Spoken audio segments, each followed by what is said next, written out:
Okay, so to do the extended treble crochet, you're going to start off like a regular treble and yarn over twice.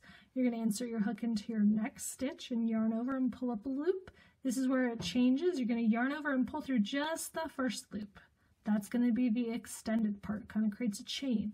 Then we're going to work off our treble like normal. We're going to pull through the first 2 loops, yarn over second 2, yarn over third 2.